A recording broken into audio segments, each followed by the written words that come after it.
إلا الله محمد رسول الله لا إله إلا الله محمد رسول الله لا إله إلا الله محمد رسول الله لا إله إلا الله محمد رسول الله. بسم الله الرحمن الرحيم. الحمد لله وحده والصلاة والسلام على من لا نبي بعده أما بعد فأعوذ بالله من الشيطان الرجيم. بسم الله الرحمن الرحيم.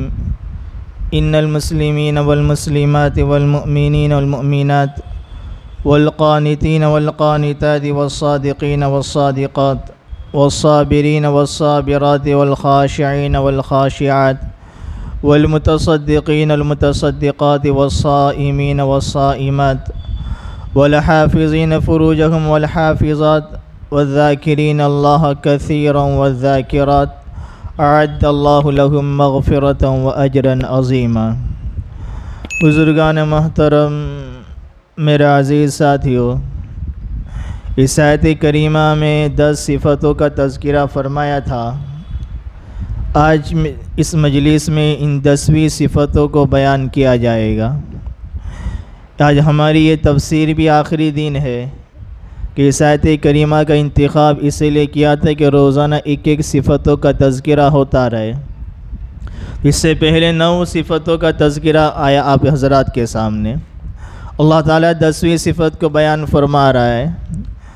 ایک مرتبہ پھر سے ان صفتوں کو دہرا لیا جائے کہ بے شک اسلام لانے والے مرد، اسلام لانے والی عورتیں، ایمان والے مرد اور ایمان والی عورتیں، عبادت کرنے والے مرد اور عبادت کرنے والی عورتیں، صدقہ کرنے والے مرد اور صدقہ کرنے والی عورتیں، صبر کرنے والے مرد اور صبر کرنے والی عورتیں، اللہ سے ڈرنے والے مرد اور اللہ تعالیٰ سے ڈرنے والی عورتیں. اس سے پہلے سچ بولنے والے مرد اور سچ بولنے والی عورتیں، صدقہ کرنے والے مرد اور صدقہ کرنے والی عورتیں، روزہ رکھنے والے مرد اور روزہ رکھنے والی عورتیں، اپنی شرمگاہوں کی حفاظت کرنے والے مرد اور اپنی شرمگاہ کی حفاظت کرنے والی عورتیں. یہ 9 صفت ہوئی. 10ویں صفت اللہ تعالیٰ آگے فرما رہے ہیں وَالذَّاكِرِينَ اللَّهَ كَثِيرًا وَالذَّاكِرَاتِ، کہ کثرت سے اللہ تعالیٰ کا ذکر کرنے والے مرد. وَالذَّاكِرِينَ اللَّهَ كَثِيرًا، کثیر کے معنی زیادتی کے آتے ہیں. اللہ تعالیٰ فرما رہے ہیں ذکر کرنا ہے اللہ تعالیٰ کا، اللہ کو یاد کرنا ہے، لیکن کس طرح سے یاد کرنا ہے؟ وَالذَّاكِرِينَ اللَّهَ كَثِيرًا، کثرت سے اللہ تعالیٰ کو یاد کرنے والے مرد اور کثرت سے اللہ تعالیٰ کو یاد کرنے والی عورتیں. اور انسانیت کا تقاضا بھی یہ ہے، نمک حلالی کا تقاضا بھی یہ کہ ہم صبح شام ہر وقت اٹھتے بیٹھتے اللہ تعالیٰ کو یاد کرتے رہے. امن هو قانت آناء اللیل ساجدا وقائما یحذر الآخرۃ ویرجو رحمت ربہ، کہ سوتے بیٹھتے اٹھتے قیام کی حالت میں، سجدے کی حالت میں دن رات اللہ تعالیٰ کا ذکر ہونا چاہیے.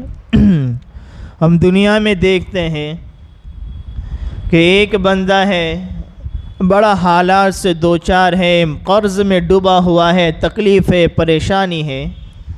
اب اگر ایسے حالت میں کوئی انسان ہو، کوئی اس کا دوست اس کے پاس آئے، تیرا 50 لاکھ کا قرضہ ہے، میں تجھے 50 لاکھ دے دیتا، فکر کرنے کی ضرورت نہیں، یہ قرضہ ادا کر دے، واپس لوٹانے کی بھی ضرورت نہیں، پھر اور روپیے دیتا ہوں، اپنا کاروبار کو سیٹ کر لے، اپنی ضرورت کو پورا کر لے. انسان اپنے قرض کو بھی اتار دے، پھر نیا کاروبار سیٹ کر دے، اس سے کاروبار بڑھتا رہے، گھر بار بھی بنا لے. انسان موت تک اس کے احسان کو یاد رکھے گا کہ میں تو ڈوب چکا تھا، میں تو قرضے میں چلا گیا تھا، میرا آگے پیچھے کچھ حال نہیں تھا، لیکن اس نے عین میری مصیبت کے وقت میری مدد فرمائی. پوری زندگی اس کے احسان کو یاد رکھے گا، اس کی نمک حلالی کا ہمیشہ شکر گزار رہے گا، اس کا متی کو فرما بردار بن کے زندگی گزارے گا، ہمیشہ اپنی زبان سے اس کے تذکرے کرتا رہے گا.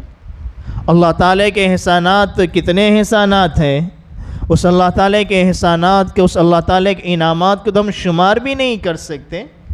تو اس اللہ تعالیٰ کے احسان کا، اس کی نعمتوں کا شکر گزار یہ ہے ہم اللہ تعالیٰ کی کثرت سے ذکر کریں، اللہ تعالیٰ کو یاد فرمائے۔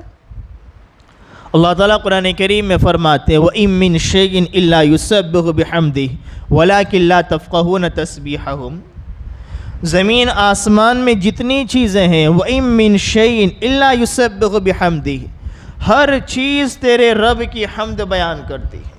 زمین و آسمان کی، چاہے وہ جانور ہو، ہوا میں اڑنے والے پرندے، سمندر میں زندگی بسر کرنے والی مچھلیاں، یا پھر وہ زمین پر لگے ہوئے درخت ہی کیوں نہ ہو یا پتھر شجر حجر ہی کیوں نہ ہو، ہر چیز تیرے رب کی تسبیح بیان کرتی ہے۔ لیکن قرآن کریم نے آگے فرمایا وَلَٰكِن لَّا تَفْقَهُونَ تَسْبِيحَهُمْ، لیکن تم ان کی تسبیح کو سمجھ نہیں سکتے ہو۔ اللہ تعالیٰ قرآن کریم میں فرماتے ہیں داؤد علیہ السلام جو اللہ تعالیٰ کا ذکر کرتے تھے، اللہ تعالیٰ کو یاد کرتے تھے، تو ان کے ساتھ پہاڑ بھی، چرند و پرند بھی اللہ تعالیٰ کی تسبیح میں ان کے ساتھ ہو جایا کرتے تھے۔ پہاڑ ہیں، پہاڑ بھی اللہ کی تسبیح بیان کر رہے ہیں، جانور پرندے چرند و پرند بھی اللہ تعالیٰ کی تسبیح کو بیان کر رہے ہیں۔ تو ہمیں اللہ تعالیٰ کی تسبیحات کو بیان کرنا چاہیے، اللہ تعالیٰ کے ذکر کو کرنا چاہیے۔ جو بندہ اللہ تعالیٰ کو یاد کرتا ہے، ظاہر سی بات اللہ تعالیٰ اس کو بھی یاد رکھے گا۔ جب ہم صبح شام اللہ تعالیٰ کا نام لیں گے، اللہ کا ذکر کریں گے، اللہ کی تسبیحات کو پڑھیں گے، وہ اللہ ہمیں بھی یاد فرمائے کہ میرا بندہ صبح شام مجھے ذکر کرتا ہے، تو میں اپنے بندوں کو کیسے بھول جاؤں۔ اپنے گھر کے بچوں کو بھی اس بات کی تعلیم دی جائے کہ گھروں میں ان کے ہاتھوں میں تسبیح دی جائے کہ بیٹا تجھے 100 مرتبہ یہ کلمہ پڑھنا ہے، 100 مرتبہ یہ پڑھنا ہے۔ جہاں گھنٹوں گھنٹوں ہمارے بچے موبائلوں کو لے کر بیٹھے رہتے ہیں، وہاں ہم ان کے ہاتھوں میں تسبیح کو دینے والے بنے، ان کے ہاتھوں میں تسبیح دیں، ان کو یہ پابند بنائے کہ ہماری اولادیں اللہ تعالیٰ کا ذکر کرنے والی بنے۔ تو میں یہ کہہ رہا تھا اللہ تعالیٰ یہاں فرما رہا وَالذَّاكِرِينَ اللَّهَ كَثِيرًا وَالذَّاكِرَاتِ، کثرت سے اللہ کا ذکر کرنے والے۔ ذکر یہ اللہ تعالیٰ کی ایک ایسی عبادت ہے جو سب سے زیادہ سہل اور آسان ہے۔ اس کے لیے نہ پاکی کی ضرورت ہے، نہ وضو کی ضرورت ہے۔ آدمی ہر وقت ہمیشہ اللہ تعالیٰ کا ذکر کر سکتا ہے۔ نماز کے لیے تو پاکی شرط، وضو شرط، لیکن اس کے علاوہ اور بھی عبادتیں لے لو، اس میں شرائط ہوں گے۔ لیکن یہ عبادت ایسی آدمی سوتے سوتے اللہ کا ذکر کر رہا ہے، اگر آدمی کے غسل کی حاجت ہے پھر بھی وہ ذکر کرنا ہے تو ذکر کر سکتا ہے، کوئی حرج کی بات نہیں۔ آدمی ناپاک ہے، ناپاکی کی حالت میں وہ ذکر کر سکتا ہے، کوئی حرج کی بات نہیں۔ تو یہ ذکر ایک ایسا ہے جس کے لیے نہ کوئی وقت کی پابندی، نہ کوئی جگہ کی پابندی، نہ کوئی شرائط کی پابندی، ہر وقت اللہ تعالیٰ کا ذکر کر سکتا ہے۔ ایک حدیث میں حضرت شیخ نے فضائل اعمال میں، فضائل ذکر میں اس روایت کو نقل فرمایا ہے کہ ہمارے نبی کریم صلی اللہ علیہ وسلم نے ارشاد فرمایا کہ 2 خصلتیں بڑی معمولی سی ہیں، بڑی ادنا سی ہیں، بڑی آسان سی ہیں، 2 خصلتیں، لیکن اکثر لوگ اس سے غافل ہو جاتے ہیں۔ پھر فرمایا وہ کیا؟ ہمارے نبی نے فرمایا کہ ہر نماز کے بعد انسان 10 مرتبہ، کم سے کم، زیادہ کی مقدار 33 مرتبہ سبحان اللہ کی، اس کے بعد 15 مرتبہ بھی ہے، پھر ادنا درجہ 10 مرتبہ کیا ہے؟ تو ہمارے نبی فرمایا اگر ہر نماز کے بعد 10 مرتبہ سبحان اللہ، 10 مرتبہ الحمدللہ اور 10 مرتبہ اللہ اکبر پڑھ لے ہر نماز کے بعد، تو 5 نمازوں میں ایک نماز میں 30 مرتبہ ہوئے سبحان اللہ 10، الحمدللہ 10، اللہ اکبر 10، تو ایک نماز میں 30 ہوئے، 5 نمازوں میں 150 مرتبہ ہو گئے اگر 5 نمازوں میں یہ تسبیح پڑھے۔ اور میں نے اس سے پہلے کہا اللہ تعالیٰ کے یہاں کم سے کم مقدار 1 کے بدلے 10 ہے، زیادہ سے زیادہ کتنا ہے اس کی کوئی گنتی نہیں، لیکن کم سے کم ادنا درجہ اللہ کے یہاں ایک عمل کا من جاء بالحسنۃ فلہ عشر امثالہا، کم درجہ ایک نیکی کا 10 گنا ہے۔ تو ہر نماز کے بعد 10 مرتبہ تسبیح پڑھ لی تو 5 نمازوں میں 150 مرتبہ یہ کلمات ہو گئے، تو 150 کو 10 میں ضرب دو تو 1500 1500 ہو جاتے ہیں۔ اور سوتے وقت ہمارے نبی نے فرمایا سوتے وقت 33 مرتبہ سبحان اللہ، 33 مرتبہ الحمدللہ اور 34 مرتبہ اللہ اکبر، 100 مرتبہ یہ ہو گئے۔ 100 کو یہاں پر ضرب دو تو 1000 ہو جائے، ہر نماز کے بعد جو تسبیح پڑھے اس کا ثواب 1500 ہو گیا، رات میں تسبیح پڑھی اس کا 10 گنا، 100 مرتبہ پڑھے اس کا 10 گنا، 1000 ہو گیا، تو گویا 2500 نیکیاں اس کے نام اعمال میں لکھی گئی۔ ایک دن میں 2500 نیکیاں، 2500 تسبیح اس کے نام اعمال میں لکھی گئی۔ کتنا آسان سا ہے، ہر نماز کے بعد 10 مرتبہ پڑھ لو، سوتے وقت ان 3 کلمات کو پڑھ لو، 2500 نیکی، 2500 تسبیحات، 2500 کلمات اس کے نام اعمال میں لکھے جائیں گے۔ اب ایک طرف ہمارے نبی نے فرمایا، دوسری طرف دیکھا جائے کہ انسان گناہ کرتا ہے تو دین میں اتنے گناہ تو نہیں کرتا کہ 2500 کی تعداد پہنچ جائے۔ یہ تو ہمارے نبی اپنے زمانے کے اعتبار سے فرما رہے ہیں، ورنہ ہمارے جو موبائل چلتے ہیں، جو نیٹ چلتے ہیں، وہ 2500 MB سے اس سے اوپر سے زیادہ ہو جاتے ہیں۔ ہر ایک KB پر ایک گناہ، ایک MB پر نہیں۔ وائی فائی اب تو گھر میں لگے، 1.5 GB بھی ہمیں تو دن کی کم پڑتی ہے، 2 GB بھی ہمیں تو کم پڑتی ہے۔ یہ تو رمضان کی 2 ہی گھنٹے میں ہماری 1.5 GB 2 GB ختم ہو جاتی ہے، تو ہمارے وائی فائی لگے ایک KB پر ایک گناہ، تو ہماری کتنی جیبیاں بنتی جا رہی ہیں، کتنے گناہ ہمارے نام اعمال میں لکھے جا رہے ہیں۔ 2500 سے بھی گناہ ہمارے نام اعمال میں تو ایک دن سے زیادہ ہو جاتے ہیں۔ اللہ ہماری حفاظت فرمائے۔ ہمارے نبی فرما رہے ہیں کوئی بندہ ایسا نہیں ہوگا جو 2500 سے زیادہ دن میں گناہ کر لے تو اس کے گناہ کم ہوئے، نیکی زیادہ ہوئے۔ ہر دن 2500 تسبیح اس کے نام اعمال میں ذکر کرنے کے کلمات لکھے ہوئے، تو پوری زندگی کتنے کلمات اس کے نام اعمال میں ہو جائیں گے۔ تو اس لیے کہتے ہیں کہ اللہ تعالیٰ کا ذکر کیا جائے۔ آج تو ذکر کرنے میں ہمیں بوجھ سا محسوس ہوتا ہے۔ ہمارے گاڑی پہ گھر سے جیسے نکل گئے، این فون وہ بلوٹوتھ کان میں لگا دیا، گانے سنتے سنتے جا رہے ہیں۔ عید کا دن ہے، ابھی رمضان میں تو یہی سب ہے، جیسے عید ہو گئی سارے لوگ باہر جا رہے ہیں۔ گھومنا پھرنا منع نہیں ہے، جانا چاہیے، بہت اچھی بات، اللہ تعالیٰ کی قدرتوں کو دیکھنا چاہیے، لیکن کاروں میں بیٹھے وہی گانے شروع ہو گئے۔ کتنے واقعات ہمارے سامنے ہیں، وہ موبائل پر واٹس ایپ پر آتے ہیں کہ نوجوان گانے سنتے سنتے جا رہے تھے، ایکسیڈنٹ ہو گیا۔ اب کس حالت میں ان کی موت واقع ہوئی کہ کان میں گانے سن رہے تھے، گانے سننے کی حالت میں ایکسیڈنٹ ہو گیا، موت واقع ہو گئی۔ جس حالت میں موت واقع ہوتی ہے، جس گناہ میں انسان مرتا ہے، وہ گناہ قیامت تک اس کو عذاب میں مبتلا رہتا ہے۔ جس گناہ میں انسان کی موت واقع ہوتی ہے، اس گناہ میں قیامت تک اس کو عذاب دیا جاتا رہے گا، اور قیامت میں کیا معاملہ ہوگا ہم سوچ نہیں سکتے ہیں۔ تو یہ ہمارا اعمال ہے کہ ہم گاڑی چلا رہے ہیں، دکان پر بیٹھے ہوئے ہیں، کاروبار ہے، دکان پر پورا دن گانے بج رہے، پھر ہم کہتے ہیں کہ کاروبار میں برکت نہیں ہوتی، ہماری دکان میں برکت نہیں ہوتی، تو پیسہ کہاں آتا ہے کہاں جاتا پتہ نہیں چلتا۔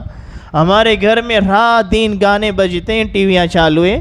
رمضان کا مہینہ ہم نے اس پہ کفن تو ڈال دیا، اللہ کرے ہم اس کو دفنا بھی دیں۔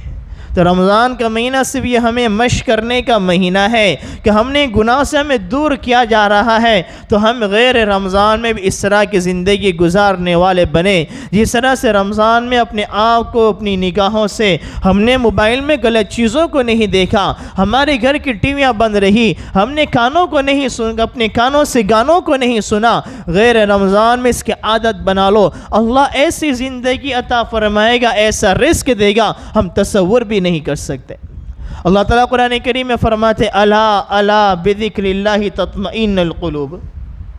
اللہ فرما رہے کان کھول کر سن لو، خبردار ہو جاؤ، تمہارے دلوں کا اطمینان، تمہیں اپنے دلوں کی تسکین، تمہارے دلوں میں سکون صرف اللہ تعالیٰ کے ذکر سے حاصل ہو سکتا ہے۔ دنیا میں ہم دیکھتے ہیں کہ انسان کوئی کمپنی ہے، کوئی مشین بناتی ہے، پھر اس کے لیے کوئی آئل بناتی ہے، تیل بناتی ہے، پاؤڈر بناتی ہے کہ اگر آپ کو اس مشین کو استعمال کرنے کے لیے ہماری کمپنی کا تیل استعمال کرتے رہو گے تو آپ کو 2 سال 5 سال کی گارنٹی وارنٹی ملے گی۔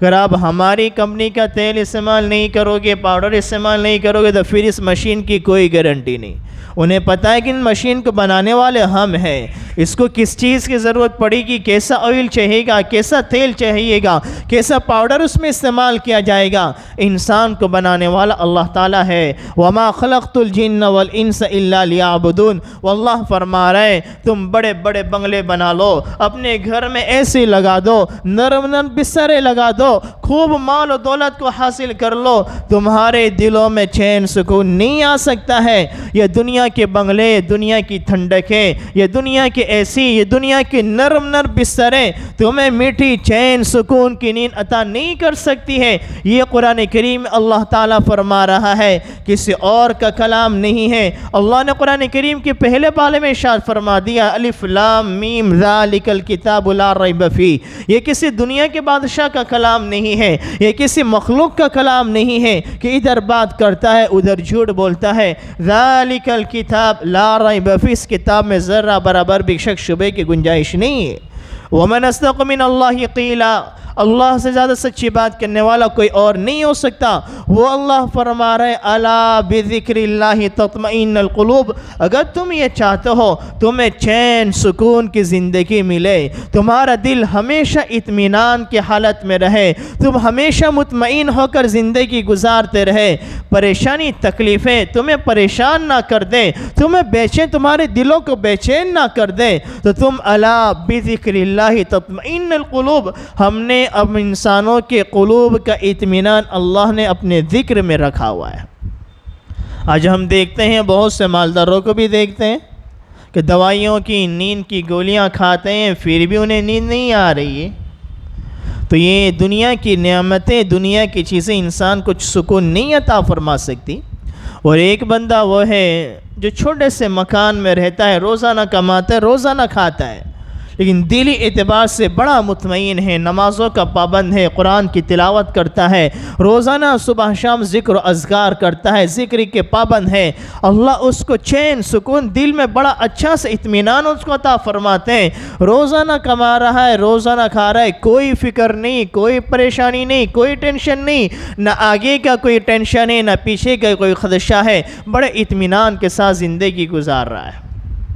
تو ذکر بڑے آسان ہے، اللہ تعالیٰ کا ذکر بڑا آسان ہے۔ ہم اپنے کاروبار بھی کرتے رہے، اپنے گھر کی مسورات کو بھی کہے، وہ گھر میں کام کاج بھی کرتی رہے، کھانا پک رہا ہے اور زبان پر ذکر چالو ہے، اللہ اس کھانے میں کیسی لذت ڈال دے گا، کیسی برکتیں ڈال دے گا، اللہ ہمارے رزق میں کیسی برکتیں ڈالے گا جب ہماری گھر کی مسورات ذکر کرتے ہوئے، اللہ کا نام لیتے ہوئے اپنے گھر میں کھانوں کو بناتے ہو، جب وہ کھانا ان کی اولادوں کے پیٹ میں جائے، اللہ ان کے اعمال کو، ان کے بدنوں کو کیسا بنا دے گا، ان کی اولادوں کو کتنا مطیع و فرما بردار بنائے گا کہ ان کی اولاد میں کون سا لقمہ گیا ہے، ان کے پیٹ میں کون سا رزق گیا ہے، ان کے پیٹ میں کون سی غذا گئی ہے، اللہ کا نام لیتے ہوئے وہ غذا ان کے پیٹوں میں گئی ہے، اللہ ان بچوں کو دیندار بنائے گا، نمازی بنائے گا، حافظ قرآن بنائے گا، عالم دین بنائے گا۔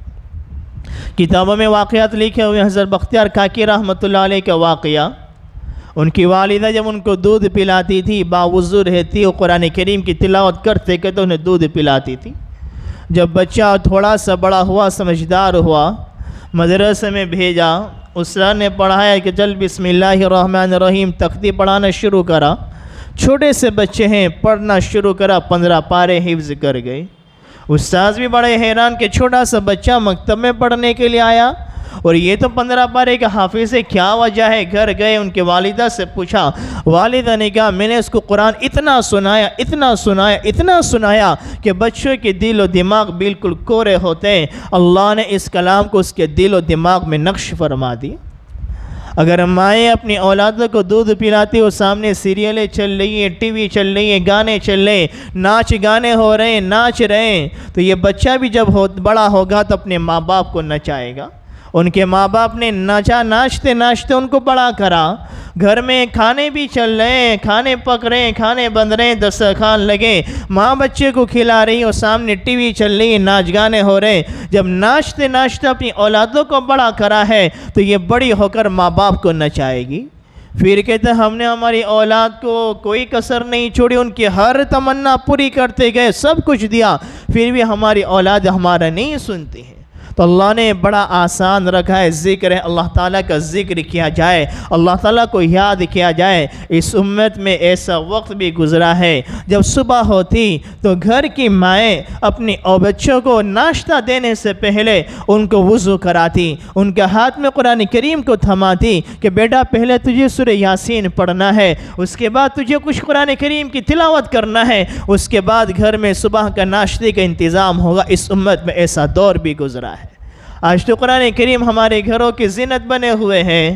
ذکر صرف اللہ سبحان اللہ الحمدللہ کہنے کا نام نہیں ہے، بلکہ ذکر میں وہ تمام عبادتیں داخل ہے۔ قرآن کریم کی تلاوت کرنا یہ بھی ذکر ہے، نمازوں کو پڑھنا یہ بھی ذکر ہے، اللہ تعالیٰ کو یاد کرنا یہ بھی ذکر ہے، درود شریف پڑھنا یہ بھی ذکر ہے۔ اس امت میں ایسا وقت بھی گزرا ہے کہ جب رات میں کسی اجنبی بھی کسی رات میں کسی گلی میں گزر جاتا، وہ پہچان لیتا کہ یہ کسی مسلمان کا محلہ ہے۔ بھئی کیا وجہ، تجھے کس نے بتایا؟ کہ مجھے یہاں سے اس مکانوں سے قرآن کی تلاوت کی آواز گونجتی ہوئی نظر آ رہی ہے۔ ایسے مسلمانوں اس امت میں ایسا دور تھا کہ رات میں دیر تک قرآن کریم پڑھا کرتے تھے، اللہ کے ذکر کرتے تھے، وہ دین میں بھی قرآن کریم پڑھتے، ان کے دین کی شروعات اللہ کے نام سے ہوتی، اللہ کے ذکر سے ہوتی، اللہ کے کلام سے ہوتی، اللہ کی تلاوت سے ہوتی، اور سوتے وقت بھی ذکر ہوتا، سوتے وقت بھی اللہ تعالیٰ کا ذکر کرتے وہ سوتے، اللہ دین بھی اچھا سے گزرتا، رات بھی اچھے سے گزرتی۔ آج تو ہم نے تو قرآن کریم کو طاقوں میں سجا کر رکھ دیا ہے، جیسے رمضان کریم پورا ہو گیا قرآن کریم بھی بند ہو گیا۔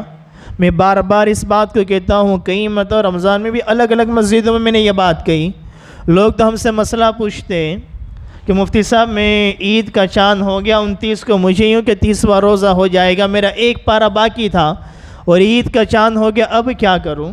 اب کیا کروں؟ بھئی رمضان کے بعد پڑھ لینا، عید کے بعد پڑھ لینا۔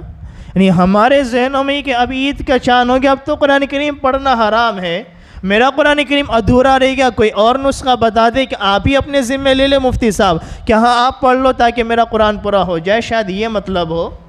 تو پوچھتے ہیں 25ویں روزہ کسی کا قرآن کریم پورا ہو گیا، یا اب پوچھتے ہیں کہ بھئی 5 دن باقی ہے، اب میں نیا قرآن کریم شروع کروں گا تو 5 دن میں پورا تو نہیں ہوگا، اس لیے میں نیا قرآن کریم شروع نہیں کرتا۔ یعنی ہماری نیت ہی یہ ہے کہ ہمیں رمضان کے بعد پڑھنا نہیں ہے۔ جب ہماری نیت ہی یہ ہے تو اللہ تعالیٰ ویسے فیصلے فرماتے ہیں۔ جب بھی آپ کا قرآن کریم مکمل ہو جائے دوسرا قرآن کریم شروع کر دیں، جتنا ہو سکے رمضان تک پڑھے، جب باقی رہے گا رمضان کے بعد اس کو آگے چلائے، اس کو پورا کرے۔ لیکن ہماری نیت انما الاعمال بالنیات، اعمال کا دار و مدار نیت پر ہوتا ہے۔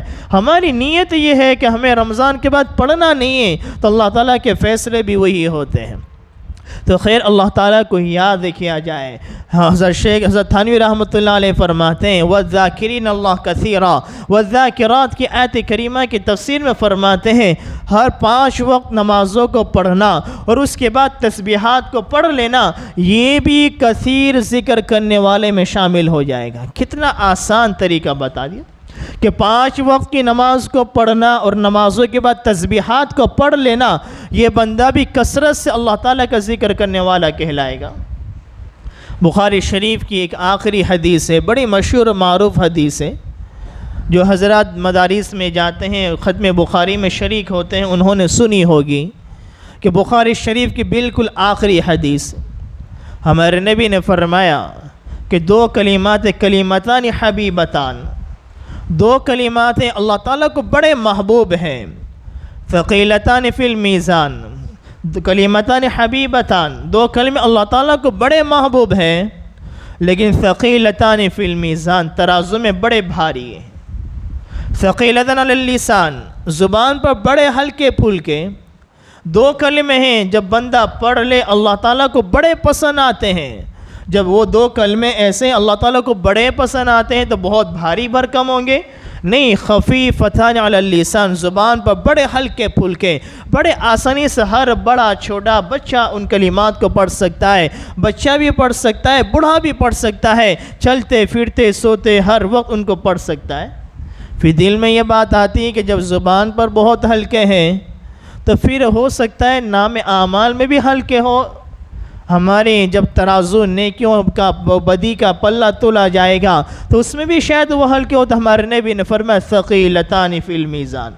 ہاں زبان پر پڑھنے کے اعتبار سے تو بڑے ہلکے پھلکے ہیں، لیکن وہ ترازو میں جب ان کلمات کو ترازو میں تولا جائے گا، بندے کی نیکی کے پلے میں ڈالا جائے گا، وہ نیکی کا پلہ جھکتا چلا جائے گا، وہ اللہ تعالیٰ کے یہاں ترازو میں بہت وزنی ہے۔ وہ دو کلمات کیا ہے؟ سبحان اللہ و بحمدہ سبحان اللہ العظیم. کتنے ہلکے ہیں، کتنے معمولی سے کلمے. سبحان اللہ و بحمدہ سبحان اللہ العظیم. اگر ہم چلتے پھرتے ان کلمات کا ورد کرتے رہے، ان تسبیحات کو پڑھتے رہے، اللہ تعالیٰ ان تسبیحات کی وجہ سے ہمارے نام اعمال میں اتنا وزنی، اتنا بھاری کر دے گا ہم سوچ بھی نہیں سکتے. تو یہ رمضان کا مہینہ ہے، بابرکت مہینہ ہے. اللہ تعالیٰ سے دعائیں کریں، اللہ ہم نے ان جو 10 صفاتوں کو بیان کیا، اللہ ان 10 صفاتوں کو اعلیٰ درجے کے طور پر ہمیں اپنی زندگی میں اپنانے کی توفیق عطا فرمائے. اور ہم نے جو کچھ عبادتیں کری، ذکر کری، ہم اس عبادت کو رمضان تک موقوف نہ رکھے بلکہ اس عبادت کو آگے بڑھائے. اور گناہ کو ہم نے جو موقوف کیا ہے اس گناہ کو ہم آگے نہ بڑھائے، اس گناہ کو موقوف کر دے. جن بندے کے اندر یہ 10 صفتیں موجود ہوگی، اللہ تعالیٰ آگے فرما رہے ہیں اعد اللہ لہم مغفرہ و اجرا عظیما. اللہ اس کی مغفرت فرما دے گا. اور صفت بھی کیسی جامع ہے، کیسی معنی صفت ہے. ایک ایک صفتوں کو میں نے آپ کے سامنے تفسیر کے ساتھ بیان کیا.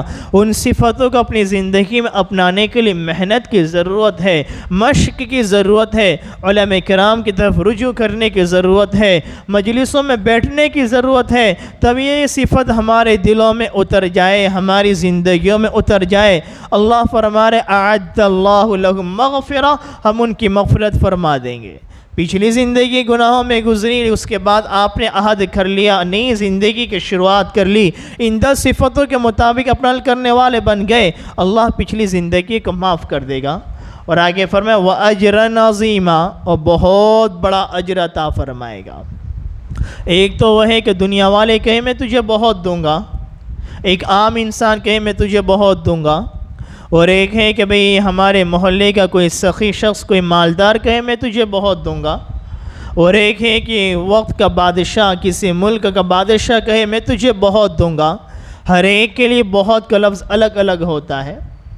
اور ایک ہے اللہ تعالیٰ کہے وَأَجْرًا عَظِيمًا، عظیم کے معنی بڑے کیا آتے ہیں.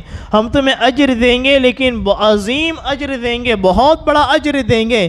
اللہ تعالیٰ کے خزانے کی کوئی کمی نہیں ہے. مسلم شریف کی روایت ہے اللہ تعالیٰ کا خزانہ کیسا ہے. یا ابن آدم لو ان اولکم آخرکم انسکم و جنکم، حدیث قدسی ہے.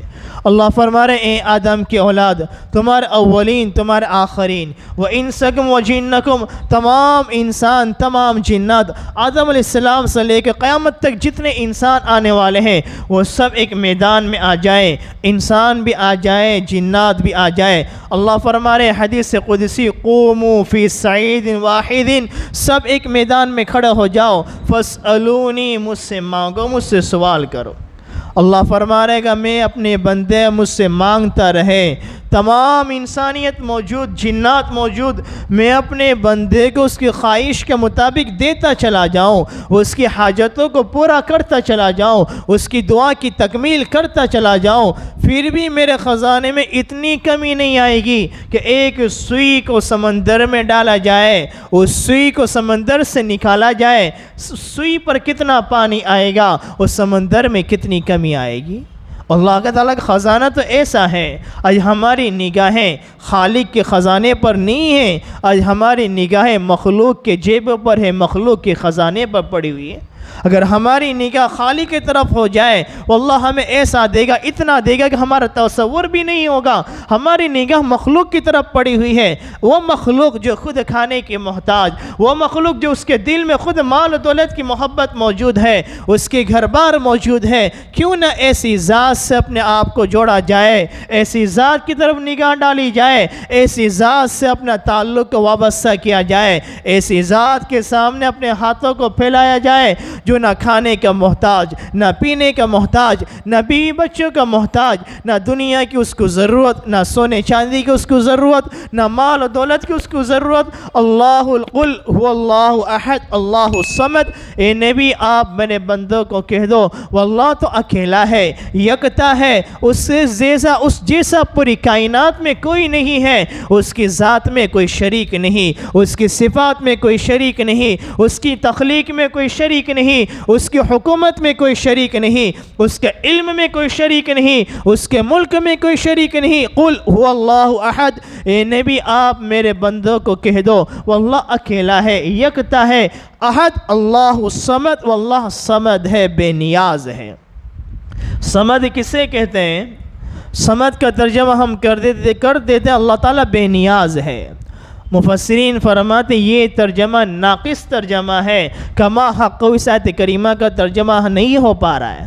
صمد اس ذات کو کہتے ہیں کل کائنات اس کی محتاج ہو اور وہ کسی کا محتاج نہ، اس کو صمد کہتے ہیں کہ کل کائنات اس کی محتاج اور وہ کسی کی محتاج نہ ہو۔ وہ ذات ایسی ذات ہے جب وہ اللہ تعالی ہمیں فرما رہا ہے ان 10 صفتوں کو اپنی زندگی میں اپنا لو، اعد اللہ لہم مغفرہ، ہم تمہاری مغفرت بھی فرما دیں گے، وَأَجْرًا عَظِيمًا، اور عظیم اجر تمہیں عطا فرمائیں گے، بہت بڑا تمہیں انعام دیں گے، بہت بڑا بدلہ دیں گے، تو ہم اس کا تصور بھی نہیں کر سکتے۔ اللہ تعالی ہم سب کو ان 10 صفتوں کو اپنی زندگی میں اپنانے کی توفیق عطا فرمائے، آمین۔ وما علینا الا البلاغ۔